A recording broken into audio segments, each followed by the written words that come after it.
You're saying that there would be more Teslas on the road. That's what it is. Okay, that makes sense. Yeah. The other thing too is, imagine if you like sometimes if you're going with a group and you can specifically call like a Model X or a bigger vehicle because that's what you need. Versus, it looks like all the cruise vehicles are the same, right? They're like little. Yeah, but that's only right now. That's just right now. That don't matter. They have SUVs. Okay. Yeah. That's going to happen. And in fact, I think the original thing you said, Stephen, is that there's going to be multiple winners. I hate that everybody thinks there's one winner. Yeah, agree. It's going to be Tesla, it's going to be Waymo, and it's going to be Mobileye. Okay, everybody's ignoring Mobileye while they're building out a massive network, also collecting a lot of data at the same time. So isn't that a bolt-on solution? You can take Mobileye and bolt it onto anything. Well, they're building, and you still got to build in the cameras the way they're doing it. I think it's. Go ahead. Mobileye licenses the technology that Mobileye's developed used to belong to an Israeli company that was bought up by Intel, and then Intel spun them out. Yeah. And then there's third-party companies. So like right now, Mercedes doesn't want to invest in doing their own R&D. So what they'll do is they'll partner with Mobileye and use Mobileye's technology specifications and put them, in the car, so that this way the software stack and everything else is running off of Mobileye's data. Same thing with all the LiDARs. The only thing is the Mobileye relies on LiDAR data to do a lot of the stuff, whereas Tesla's whole thing is we have computer vision and that's all we need. We don't need ultrasonic sensors. We don't need LiDAR. We don't need this extra stuff. And like I said, I wish Tesla all the luck, but I'm not sure I agree with that. Like, I think more data, more sensors equals better, like more data, which means that you'll have a better picture of what's going on. There is an issue with sensor fusion, by the way. So when sensors compete for which information is correct, that is a real issue. So errors. And I've dealt with robotics. I actually built little robots where we had all the sensor data, and some of it would be competing against each other. And so I never even solved that problem in graduate school. But if Andrei Karpathy says that this is an issue, I tend to believe him that this is an issue. Maybe Stephen, you would know. I know as much as from the interviews, what they comment always when LiDAR and camera conflict, which one you believe. Elon has said many times that if you want to use some sort of LiDAR, use something that don't go in the wavelength of visible light, which like high definition radar, stuff like that. But I was going to mention, do you guys know about Coma AI? Yes, I think they have a pretty interesting, compelling product. I don't. Yeah, they do. It's that hacker. What's that hacker's name who did that? I forgot. I remember him from long ago. I haven't heard about them in a long time. Oh man, wait! I know this guy. I used to watch his coding live streams. You know about the guy that Elon hired to help Twitter, right? George Hotz. Right, the one who broke into iPhone and all the PlayStation stuff, I believe. Yes, but he jailbroke when he was like 11 years old, and like he's a prodigy. So Coma AI is basically competing, and he's not making full autonomy though. He's making driving chill. So it's meant to be just an assistant to driving. You're still supposed to have a driver and not be a fully autonomous. Tesla almost bought them. But he told Elon, "Fuck you," because he didn't like the deal. I didn't Straight know up that. to his face. He said, "Yeah, Tesla almost bought them." They were negotiating a deal, and then he was just like, "Fuck it, Elon's gonna have too much power." That's why it was funny. Elon asked him to come help at Twitter. There was like beef between these guys, and then he left at Twitter after 2 months, and he was like, "This is unfixable." He was like, "We can't fix it." Right. There's so, do you have a significant position on Tesla, or you're still? No, absolutely not. Someone was asking, he says like, I would never. When there's Palantir stock available, I would never. He had a bigger position in DNA, by the way. You were like 90% Palantir. At one point, I was like 80, 90. But yeah, I've consolidated some positions. I agree with Chris's thesis that the banks are undervalued, and I think that's a better play right now. For Tesla, me buying at 200, it would have to do very well in the next year and a half versus some of the other plays I'm in right now. So at that point, from a monetary perspective, it's just not worth it right now. All right. But eventually, for me, Tesla is my biggest position. Second position, Palantir, and I have like a $12 cost basis in Palantir, and Tesla like a $130 cost basis. That's amazing. That's Very awesome. nice. That's awesome. Nice. Remember, he's getting a PhD, AMIT. Maybe you should listen. Look, no. There's Tesla is going to be phenomenal. It's just for me in terms of short-term capital appreciation, buying now at these prices is I'm not gonna get what I want out of that. I think by 2025, 2026. I think by 2030, it's a 10x. I think you should buy. I think you should buy regardless, because like the S curves that we haven't reached yet are massive. But again, that S curve, just to push back a little, is the robo-taxis. Robotaxis. I keep saying it. Hold on. That's so many S curves. Hold on. There's energy, but Farzad's valuations factor 20 million to get to his number. Most people say 20 million is a little crazy. So if you do 10 million, you're looking at maybe a 3x. It's about a 650 650. So like 3 to 4x by 2030. But a lot of you are talking about it's $1,000, $2,000 a share, like Stephen Mark Ryan 2030. That requires FSD. You're not getting there just with energy. You need FSD. And if FSD doesn't happen, I mean, Kathy's whole bull case is robotaxis. I'm not as bullish on robotaxis, even like Chris. I'm less bullish on robotaxis than anyone else on the podcast. So if that doesn't happen, there is no 10x in Tesla by 2030. If robotaxis does not happen, there is no 10x. There is no $1,000. I think the 10x will be. That's a $5 trillion company, by the way. That's a $5 trillion company without robotaxis. I don't know how many cars you have to sell to get there, or how much energy you have to supply. But it's what Rango talked about. It's service. It's upselling people. If the FSD goes up, you have to look at software margins on top. Carlos, $5 trillion of upsells in the next 7 years. That's insane. If you have, you gotta have FSD. By the way, hold on, real quick. The robot, basically, right? You don't believe in the. No, forget about that. I'm not saying I don't believe. No, forget Optimus. Elon said the difference between Tesla being a lot or zero is FSD. So if FSD is not there by 2030, there is no. Here's the thing, by the way. I don't think FSD is coming the way everyone's talking about, just driving us around autonomously. I think it's coming the way where I'm going to pay $100. As soon as he drops it to $100, he's going to have millions of cars out there. We're all going to subscribe to it. It's going to be like just a subscription, which helps us drive and not worry about every single road condition. So maybe you have to take over at some point and whatnot, but I would totally pay for that service. To me, that's worth $100. Absolutely. Maybe it's not worth $200 a month, but $100, 100% I'm there. If they give you that with the premium connectivity, right? Yeah. Like the premium connectivity, it's a no-brainer. I'm signing up today. No-brainer. And that means as soon as they have a 10 million fleet, 20 million fleet, $100. Imagine how many people convert. Like, and the margins on that are 90%. Amit, I'm sending you something funny. Yeah. Maybe we can end with this. You're not thinking about FSD the right way. You're thinking about just like you get in a taxi, a robo taxi. Uber. Yeah, he's thinking about being Uber. So before you guys go, but hold on. Go ahead, Stephen. Go ahead. Okay. So every time Elon Musk say that, sometimes Elon Musk say things because he want to push some particular team, the company, whatever. I don't believe that without if Tesla don't achieve FSD how they are promising, that's gonna be super detrimental to the name and obviously to the stock. But I believe that the big growth will be in the Optimus robot. Like every time when Elon Musk say the product is a factory, Tesla big power will be manufacturing. I envision the Optimus being sold to I don't know how many industries as a big scale manufacturing. Here's the thing, Stephen. Yeah. They don't even have to sell one robot to anyone. All they have to do is replace all their factory workers with robots, even if it just stays there. Think about what it would do to Amazon right now if they could replace all their workers, right, with a robot that's 3 times more productive, never takes a day off, doesn't give a shit about unionizing, never goes to the bathroom, never takes a day off, right? Just that alone.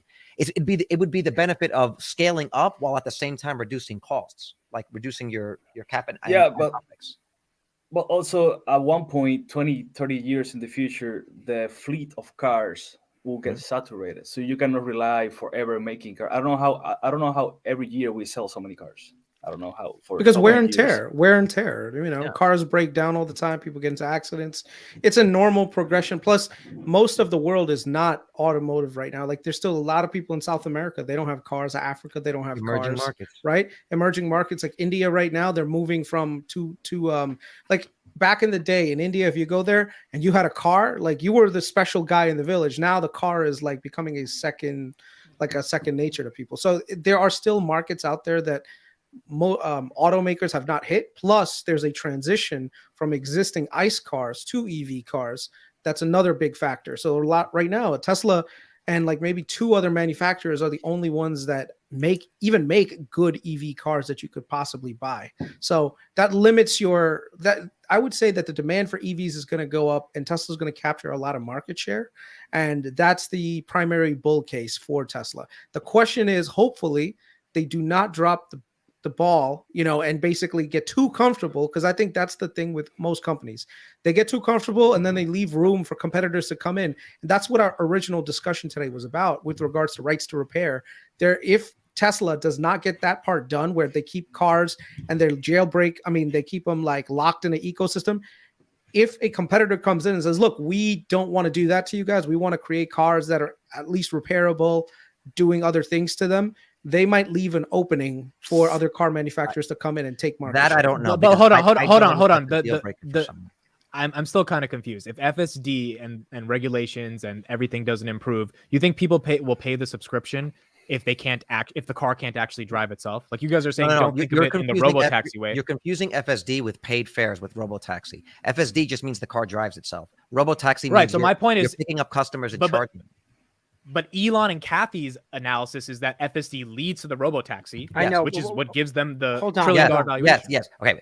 That's the $10 trillion valuation. Leads to that, but that's the 10x. That's as Steven's saying. Hey, Amit, it's not even a trillion yet. The 10x. It leads to that. 10x is a 5 trillion. 5 trillion. 5 trillion. That's still a lot. FSD leads to robotaxi, but if you've got people paying $100 a month, if you got millions of vehicles on the road, what is that? If you got people paying $100, why would they pay that? Why would they pay that if FSD is not? No, everyone have a car. No, everyone will buy a car. You're not understanding. Yeah. You pay the $100 so your car can drive you anywhere you want. Okay, here's an example, Amit. You want to go pick up your girlfriend. You can send your car to go pick up your girlfriend. You just send it in FSD. You send the car to go pick her up, and it'll bring her back. You're using it as an autonomous vehicle yourself. You're not charging fares, but you're using it as that. Then there's the next level up where you put it into a network, and it goes out on the network. This is my question. Do you think there's a $5 trillion, which is 10x, if there's not the robotaxi, but there is that $100 subscription? That's what you're saying will create the $5 trillion valuation. I mean, I have to run the numbers, but you have to understand that because then the conversation boils down to something very simple. Either robotaxis is the 10x, or FSD still creates a really good return, even if it's not robotaxis. That's my question. Yeah, that's what I'm asking. I think so. The one thing I will say is in 10 years, 5 trillion is 5 trillion seems like a lot to us right now. But this is the same argument that I heard about Apple 5 years ago, where it was like, oh my God, $1 trillion. No company could ever be worth $1 trillion. And here we are, they're worth 3 trillion, right? 5 trillion might be the next $1 trillion in 10 years. Are you sure about that? Are you sure about that? Yes. For these big companies, yes. As they get more market share and they control more of the world, yes, absolutely. And we were talking about this. The 5 companies are 25% of the S&P right now. 9 trillion between those 5 companies. That's $9 trillion. Yeah, I'm telling you, 5 years ago, if you said that there was going to be $1 trillion company in the market, people would have laughed at you. They're like, "There's no way. There's no way." But here we are. But also, like, no car company have ever reached that valuation, so you need to account for other S corps. Well, the thing is, and the robots and other things. That's true. Yeah, that's true. I think people need to stop thinking of Tesla as just an auto manufacturer and more like a conglomerated industrial. And conglomerated industrials for the last 100 years have typically been the most valuable companies on the planet. Like if you go back to like pre-2000, 2008, the most valuable company on the planet was General Electric. Okay. They were the top #1 company in the world, right? Yes, they lost their crown. They're out of the game. But if you go back in history, that has primarily been the most valuable companies on the planet. Back in the day, there was no software, there was no IT and all that other stuff. There was pure industrials. And I think right now, Tesla could be the next pure industrial company that comes out, ends up being a $5 trillion company. And just today, he did one of those dial-in interviews with the Wall Street Journal, and he announced that he said that they will be announcing the next gigafactory by the end of the year. And like a week ago, he followed the president of India. So people are saying, "Oh, it's going to be India." My guess is I just want to say one thing. India, the UK, Japan. Do you think before you play that? Yeah. Amit, go large just for a second, because I want you to take a different framework than the way you're thinking. Here's a question for you. Do you think the data right now they're collecting, right now, Tesla's, all these cars are collecting all this data, obviously. Is that valuable? Yes. Yeah. At some point, there's going to be a monetary value put on it. Right now, it's zero. How would you materialize that? The data that we're talking about is 150 million miles of data. And that's the current fleet. I get that, but all of that data only matters if FSD works, right? Otherwise, what do you use the data? No. Okay, You're not using it. You're not using it for advertising hold on. recommendations No, on Twitter. you're not. Hold on. Even Chris brought up the pothole thing, and that was like a silly idea for the data. But there's a million ways that Elon will figure out how to monetize. Plus the fact that he's building a whole supercomputer network called Dojo to help monetize it. You're not thinking about all these things. Forget about robo-taxis. I'm not saying that's not going to happen, but that is not the only way they're going to have these S-curve on S-curve stuff. I'll give you an example. If you watched on Investor Day, the head of the supercharging division of Tesla talked about how the data from the cars allows them basically to act as the air traffic controller and move vehicles around so that there's no wait times, and it also gives them ideas as to where they need to plug in, where they need to create more chargers. Do you understand? It allows them to target areas that need more service, and it allows them to distribute the people to keep the load on the network, to keep the cars in and out as quickly as possible. That's not something that, say, a company like Ford or even ChargePoint, right? ChargePoint or any of those other players, they don't have the data coming from the cars per se, and the car companies don't have the data coming from the charger. Tesla has both. This is the reason why. This is the reason why. That's fair. That's very fair. That's very fair. This is the reason why. You notice how whenever you see like a McDonald's, there's always a Burger King across the street, and then like a Wendy's opens up. Why? Because McDonald's does all the research about where to put, where's the best place to put the McDonald's, and then Burger King just puts one across the street to save money on the R&D, because that data, that takes time. It's the same sort of idea. So you're talking about the telemetrics that the cars collect between the whole fleet, or you're talking about the data that collects where the car is driving on FSD? They know where the car's driving. They know where the car's driving. Let me give you a simple example. So right now I've been using Google Maps. Before, when I first got the car, I was using Google Maps in terms of the data. Why are they so special? So I've been using Google Maps to drive around, ignoring the Tesla app, because I figured Google's just better at driving me around. Like, that's what we've learned. So I found out through some research, obviously, that Tesla is using Google data. They are taking their feed in terms of like how to get from point A to B, but they're actually routing you different ways in between because of their network, because of the data they've collected. They actually, and I've checked both apps, they have saved me time and time again in terms of routing. So what is that worth? Like right now, it's worth nothing. Like I'm not paying extra for that kind of functionality, but I'm telling you, there's some sort of a SaaS business being built up with all of the things that they're accumulating that I am willing to pay for at some point. Maybe it's just not. That's fair, because that's basically Wejo's business, and Tesla could theoretically just do what Wejo is doing in terms of licensing data to different other OEMs. There's a massive business being built here, and once again, I'm not smart enough to know everything Elon is trying to do, but it's obvious to me at some point they're going to turn on the switch, and it's going to mean something. This data that they're collecting. That's fair. I just want to say that I went to the shareholder meeting at the factory, man. That's just out of my mind-blowing experience. Going to the Texas factory is huge. I think Chris is muted. Chris, you're muted. Chris, you're muted. How did you get an invite? Yeah, I wanted to go. I want to go to one. This is the first time I tried to go. It's just random. I submit my shares, and next thing I know. Okay, if you're comfortable, how many shares do you have? Not if many. You're comfortable. 125 shares. Okay. Not bad. No, so they might have just wanted one. Man, I'm thinking all these people are super special, bro. I could buy 125 shares tomorrow, and boom, I'll be all next. You know what? Screw it. Screw you guys. I'm buying some Tesla shares just so I can go to the next convention. Dude, wouldn't that be awesome? I do a live pod outside of the thing is for Amit, why it's so disappointing that he doesn't see the S-curve on top of S-curve, that he's thinking, oh, FSD, I need to call a robo-taxi. Like, you're going to miss one of the biggest secondary runs in the history of the stock market because you're ignoring the actual boots on the ground shit we even just talked about. Me and Carlos just spent an hour blabbing about. Okay, I'm not going to miss that. I am in the moment not allocating a shit ton of capital to it. I'm not saying I'm never going to buy the stock. Buying it at 250, if what you're saying is correct, is fine because it'll be 2,000 one day. But at this particular moment, I don't have the capital to allocate to it, which I think is fine because there's a different portfolio. Yeah, I agree with one S at a time. No, I agree with Amit in that one S at a time. That's perfect. I agree with Amit in that there are short-term plays right now that are easily bankable that you can utilize to diversify into more speculative names. Because at the end of the day, look, guys, no matter how much we love this company and we think there's a bull case for it, it's still speculative that they get to that valuation. Tomorrow morning, something could happen. It doesn't go that way. there are a lot of sure bets in the market right now that can generate you a good return in a short period of time that you can use to diversify into longer term plays. So I know some people were on the comment section saying, oh, Truist is not, does that Truist is a 10x possibility? I'm like, yeah, but in the short term, if they revert back their mean, it could be an easy double. In which case now you have twice as much money to go in heavy on a Tesla position a year from now. I bought some Truist today. I bought some Truist.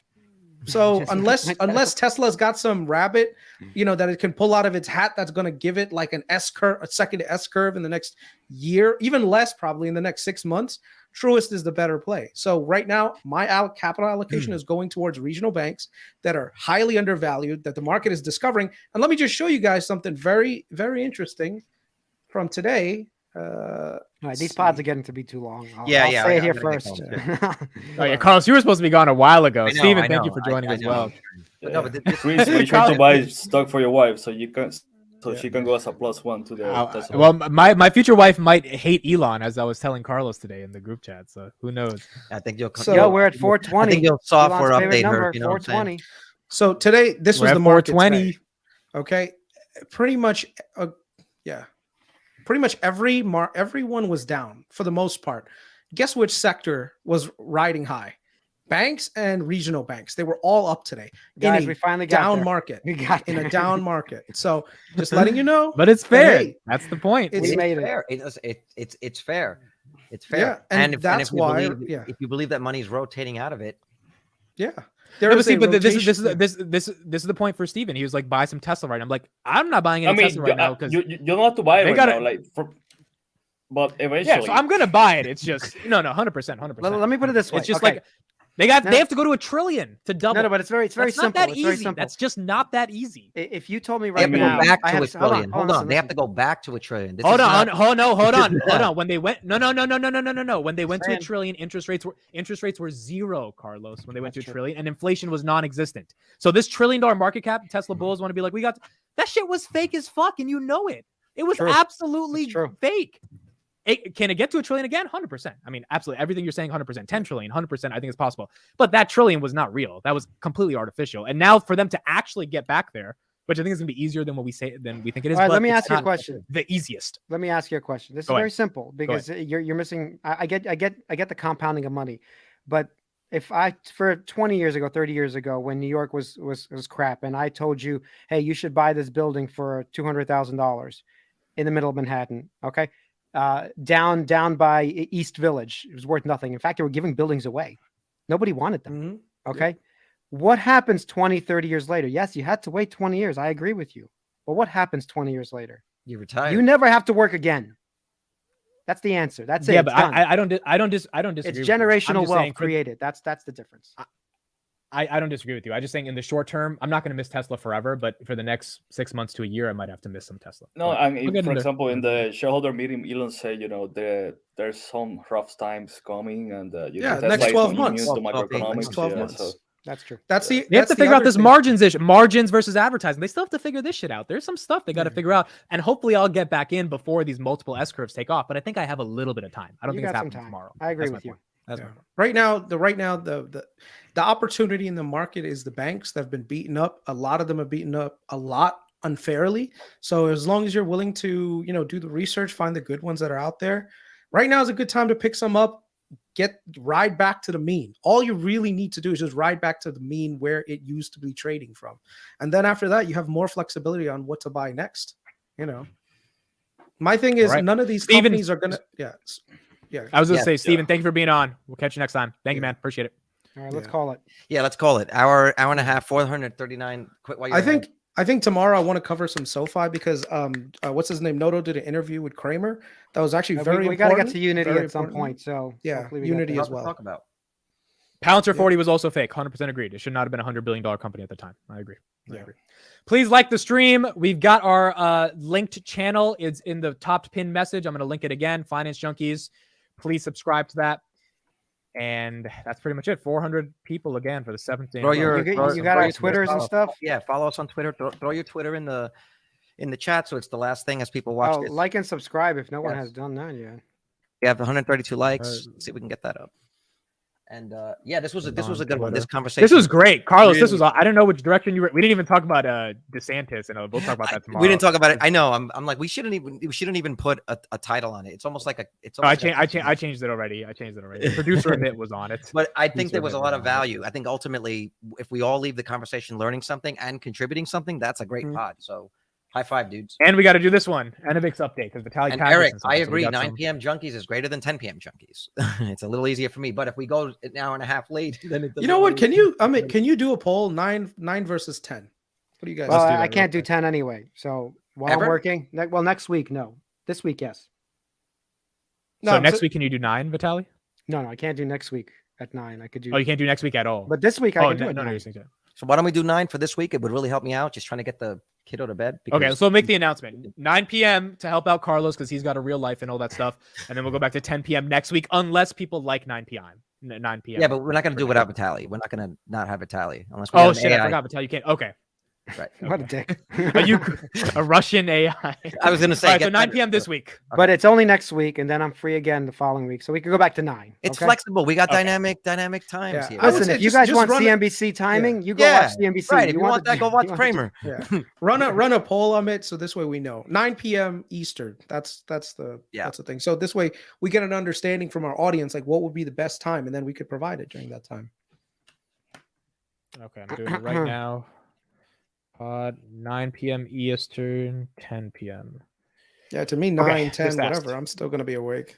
So Dude, you and me both. I think. Yeah, you and because me Chris, are- you don't sleep. Chris, you don't both sleep, getting- and Carlos doesn't sleep either. I do see a No. lot of Hard 9s. So vampire. maybe we keep it at 9 this week and see how Let's it keep goes. it at How 9 about this- that? and let's actually see what the numbers do. Let's see if the numbers do, and what the engagement does, and the chat and all that, yeah. and see if it's actually beneficial to us. Because 'Cause it was so funny. We were struggling to hit 400 the whole night. Then at 10 or 9:56, you get a Boom. bunch of people coming in because they expect it at 10. yeah, So it makes sense. Yeah. All right. So 9 looks like a wide margin, dude. But next week, 10, just Yeah. because I can't make it earlier. Yeah. Okay. All right. All right. Thanks, guys. Thank so you, much. everybody. This was We'll great. see you tomorrow night. See you tomorrow. Appreciate you guys. Later. Good night. Have a great one. Bye. Bye.